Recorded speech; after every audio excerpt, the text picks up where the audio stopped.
Congratulations. Ay, maraming Congratulations. salamat. Ito, sobrang saya ko na nakaabot nga ako ng grand finals. Pinagpipray ko nga kay God na yung unang kanta pa lang, basta maibigay namin yung best namin, is solved na ako kasi sobrang saya ko na napabilang ako dito sa Singaling. At May play. napasama ka sa top 4. Oo. Yes, oo, malaking bagay yun, di ba? Muntik tayong umabot sa pinakadulo, pero everything is all worth it dahil binigay natin yung best natin. So ito na ba yung simula ng singer era mo? Siguro. Yes, oo, may mga upcoming tayong ginagawa para sa music. Bongga. So may mga upcoming songs ka. Yes, meron. Oo. Ano yung mga usually na anong klase ng music yung mga kanta mo? Kinakanta. Oo. Ako, ang kinakanta ko iba-iba, depende sa genre na hinihingi ng event or ng trabaho. Pero sa bahay, ang palagi ko pinapakinggan is pop and jazz and standard. Standard dahil lumaki ako na may kasama akong singer na mommy. So si mommy talaga yung pinaka-professional singer sa akin. Saan ka mas nag-enjoy ngayon? Sa pag-arte o sa pagkanta?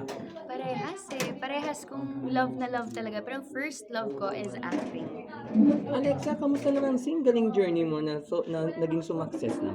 How would you describe it? Hindi ko ma-explain yung singling journey kasi nung una, akala ko naglalaro-laro lang ako. Hindi ko alam na sobrang matinding paglalaban pala talaga ang mga magaganap. Gusto ko lang makatulong talaga sa beneficiary nung una at hindi ko in-expect na aabot ako sa pinakadulo. Who is your beneficiary? My beneficiary is Munting Tahanan ng Nazareth. Isa silang orphanage sa Pampanga na tinutulungan.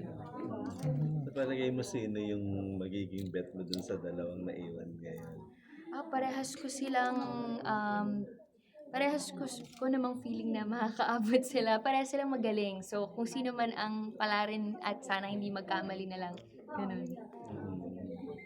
Tapos, what's next to you after this singling? What's next after singling? Any upcoming projects? Sana mabigyan tayo ni God. Meron akong shoot for an upcoming series. Hindi pa yata pwede sabihin kung ano. Pero yun yung gagawin ko next week. TV5. TV5, Bongga. yes. Is that for prime time or? Hindi pa yata pwede sabihin. Okay. Movie? Series. May upcoming movies din. Upcoming movie meron din po sa ibang bansa naman isushoot. Ay, parang yung sa Taiwan. Parang, yes. So, Di ba yung sa part 2 April ng or sa Taiwan? May. Hindi pa. Strange frequency.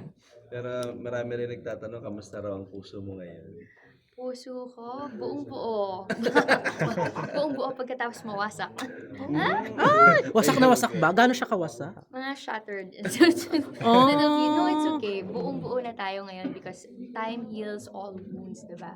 And basta inuuna natin ang self-love at pagmamahal sa Diyos, mabubuo tayo ulit. Ready to fall in love again? Pwede, why not?